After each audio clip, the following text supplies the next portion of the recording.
Hi, this is Robert Rickover.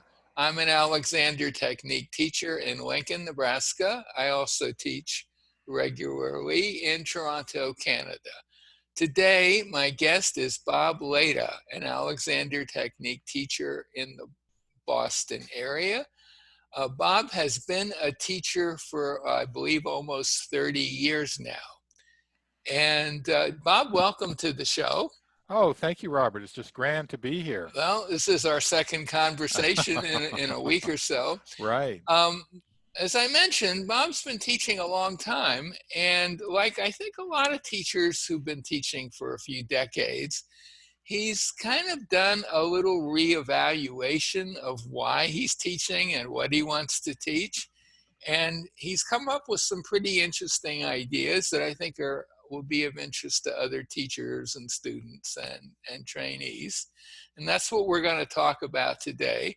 But before Mm. we get into that, Bob, could you give your super short description of the Alexander technique? Okay, that I can do. It's very, very short.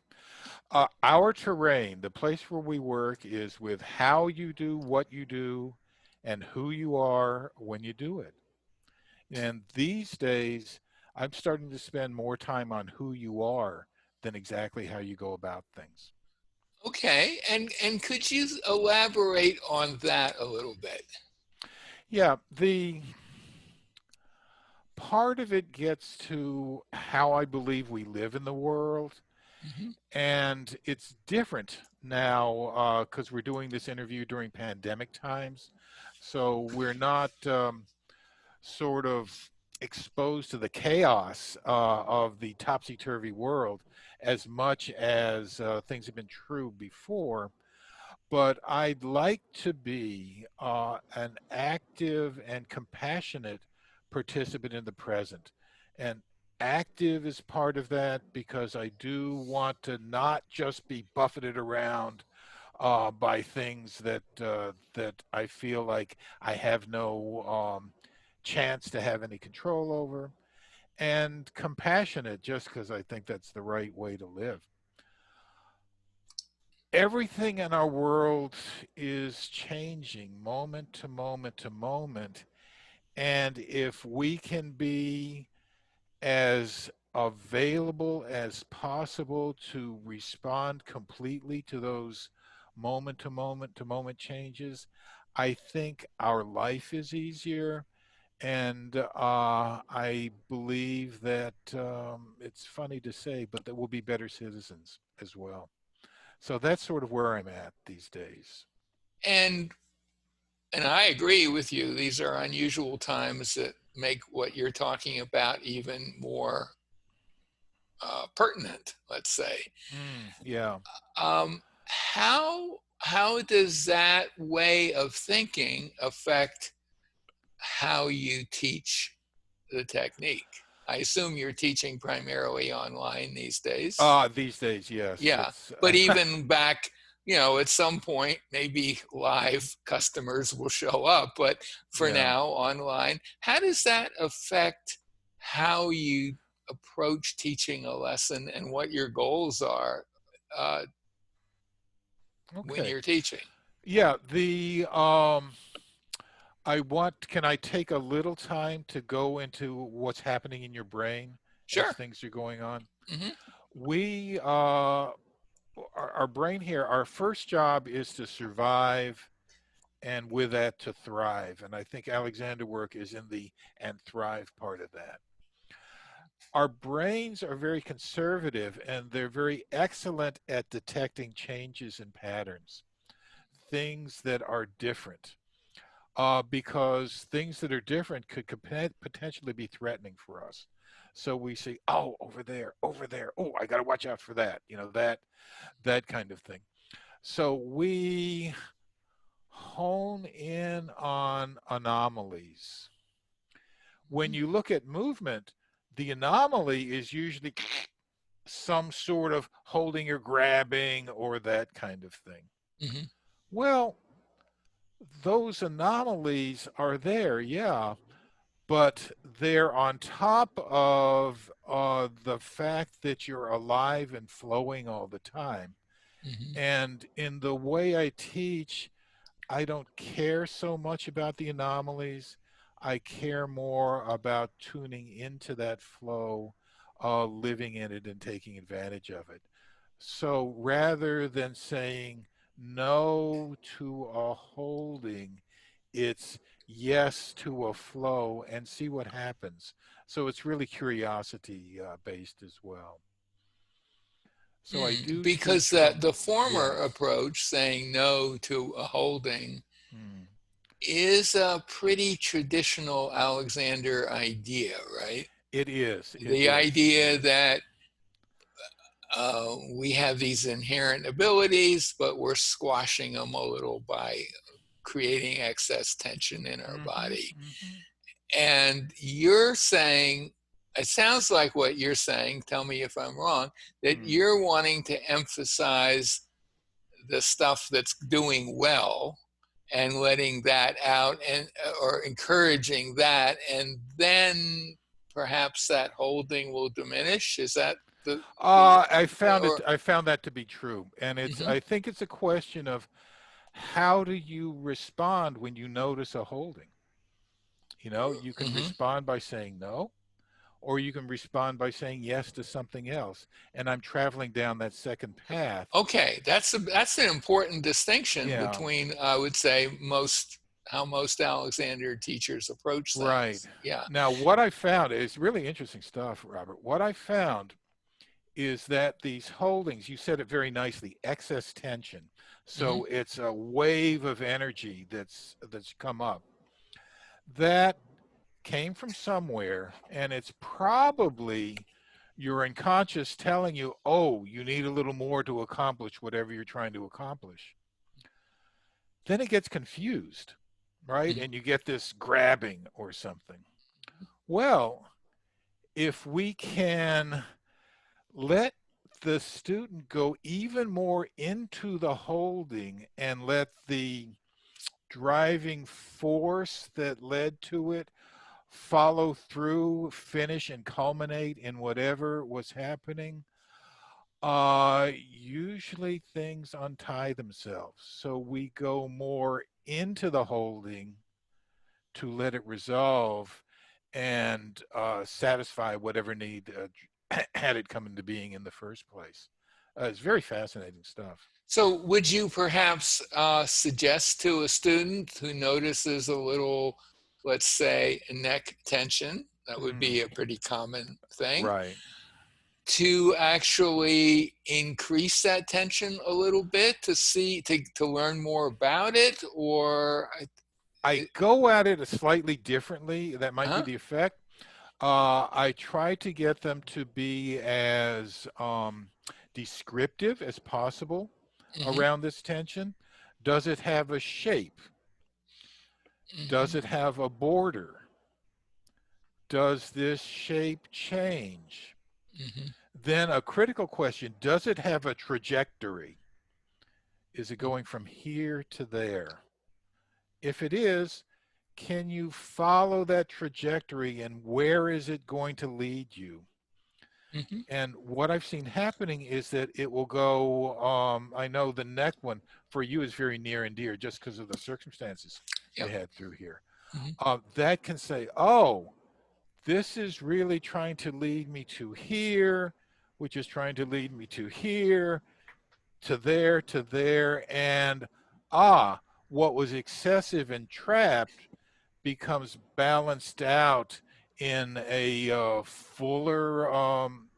fuller sense of you, Hmm. and the motivation behind the tension becomes more evident, and that's usually a very good thing for the student to have this motivation be revealed. Hmm. Well, that's an interesting approach. I have to say I have not employed that Yeah, myself, you're in a but big group when you say I that. can see how that could work. It's maybe you could think of it as an even more indirect but more powerful way of dealing with those Yeah, I think that's tensions well than said. yeah. Yeah. I mean, the thing with tension and pain and all of that, people want Hmm. to run away from it. Hmm. And Yeah, so you come in with a frozen shoulder. Well, don't ask me about my shoulder, and you would work from why. How your shoulder? Oh, don't ask me about my shoulder because I'll go right back into the pain again. Hmm. You know, yeah, pain hurts, but that's all it does. And if you can not really befriend, but at least live with your pain in a way that you acknowledge its usefulness as well, Hmm. things change and evolve. And it's like I say, it's very fascinating to me how this happens. I've experienced this myself just because of a lot of things that I've been through, Hmm. and try to share this with others. But it is counterintuitive. Hmm. So, when you go to teach a lesson, do you have some biases of your own that you bring to that teaching? Oh, of course. Conscious Of biases? course, And of what course. what would those biases be? Well, like I teach from yes and rather than no but. Hmm. So I do emphasize that, and I try to live what I'm saying, rather than being sort of a broadcaster and say do this, do that, do something else. My own background was fairly rigorous scholastically and very analytical, and I also do a lot of athletic things. What those have in common is that they are ruthless in trying to get to minimum kind of solutions. So to get out of the way and let your inner wisdom take over has proven to be the right path for me. So I encourage that during a lesson as well. The other thing which can be, it's funny, this one can be off-putting. Um, I think it's a lesson is a collaboration. It's not so much that I teach, but it's more that the student learns. And yes, I bring a body of knowledge to it, but the student brings a body of knowledge to a lesson as well. And they're their own subject matter experts, not me. So I try to collaborate rather than being an authority. And for some people, that's tough to take, and because some people do like to be told, it's this way, go about it, improve at it, you'll be well. So collaboration, minimum solutions, particularly efficient. I took sick a bunch of years ago, so I had to learn that as well. And we're more than just our bodies. We're more than just physical. So the physical can be a path in, and you can affect awareness, spirituality, all of that.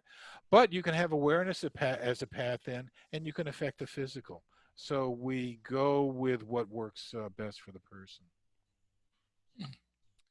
So, a couple of sort of basic Alexander ideas that are out there are primary control Hmm. and inhibition.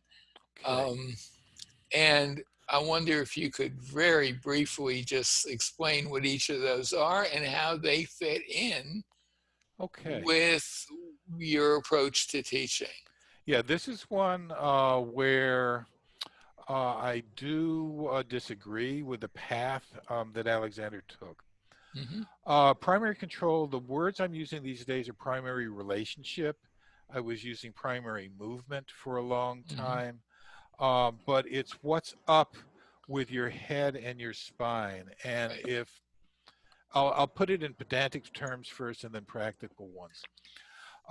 If you can have an open and dynamic relationship between your head and your spine, the deeper that is, the better off you are. In practical terms, it means that if your head and your spine are allowed to rebalance with each other constantly, this is a good thing. Yep. We have two reasons for that rebalancing to happen. One is the fact that your head is front weighted. there's more of your head in front of the place where it pivots, which is between your ears, than behind. So it's going to tend to do this kind of toppling all the time. Right. So that asks you to rebalance. The second thing is that you're breathing. So your ribs are doing this all the time. We're constantly changing shape. Your diaphragm is doing that. We're Hmm. constantly changing shape. So your ribs and diaphragm and spine, they're all connected with each other. Your spine is constantly changing shape. So you have to rebalance, and they rebalance with each other. That put in a sentence is if you can move from the inside out rather than the outside in, Hmm. something happens, and there's much more room for yourself, and it's much easier to breathe and to live and to move and to do everything. Hmm. Inhibition. This is a really funny one. Alexander's model was one that's called stimulus response, for all of you who've been exposed to that. And in his book, Use of the Self, chapter Evolution of the Technique, there's a sentence when he talks about voluntarily speaking, when I receive the stimulus to speak. That at its base, I don't think he thought that through as completely as he could. If I'm going to do something, I'll use raising my hand as an example, and I'm going to raise my right hand whenever I feel like it. So I've done this. The stimulus to move my right arm reached my consciousness at a particular time, but there's been a whole lot of unconscious activity that happened before then. And there's been a lot of studies done that measure brain activity, and you look at electrical pulses and all of that, and they can predict when you're going to move your arm before you realize when you're going to move your arm. So Hmm. that's Hmm. worth to sort of confirm now. Yep. So we can't say that the stimulus happens when it reaches our consciousness, but when it reaches our consciousness, we can intervene because we can. Oh yeah, I'll go ahead and raise my arm in his three choices. I'll choose not to, and his methodology was to go through directions, Hmm. or we can do something completely different. Right. Right? Making one of those choices is what I feel inhibition is, but the choice I would make is none of those three. It Hmm. would be listen to that flow that you have because you're alive and see what happens. And you may choose to move your arm, you may not, but it's to tap into that river and let that affect what you do. So, if for me, inhibition is consciously trying to influence your use, it's a conscious intervention, but I don't feel like it's conscious control. Does that make sense the way I was saying it, Robert? Yeah, the word control, I do think is a little, I've always thought was a little iffy. But Yeah. for example, I mean, the example you just gave, you raising your arm, Mm, um, a lot of times, just as an example, say working with, as an Alexander teacher, working with a musician, for yeah. example, and there Yeah. are certain passages uh, when they get to are challenging, Hmm. and you can kind of just see the little tightening that goes on when they get Yeah. there. So Yeah. one strategy, and I think this might be related to what you're talking about, is what I will say is, well, you know ahead of time when you're about to get there. Hmm. So when you're about to get there, project a little direction, like I'm free or something like that, Oh yeah. ahead of time. Or when you're walking and you notice that when you come down more heavily on your feet than you think is desirable, you could put out that direction just before the foot arrives at the ground, which to a certain extent takes care of that problem you mentioned, which is in fact the signals go out before you're aware of them. Right. Oh yeah, no, I agree. So I you agree could jump wholeheartedly. Yeah. ahead of that and just say, well, this here I could just use a direction, a useful direction, even before the problem occurs. Yes. Oh, I agree 100%. You know, Yeah, and for those of you who are teachers in training, or that's means whereby, as was the terminology that Alexander used for that. The right. one I use is I move up through the center of the top of my head, so it's just a word up. Well, they're different. There are many, Yeah, many Alexander many. directions out Right. there, and uh, yeah. Yeah. So I wonder, do you think this would be a good time to bring this conversation to a close, or is there something we haven't covered that would be important to add? Let's see. Yeah, I think there's one more thing when Sure. because we're biased to notice these holdings and that sort of thing.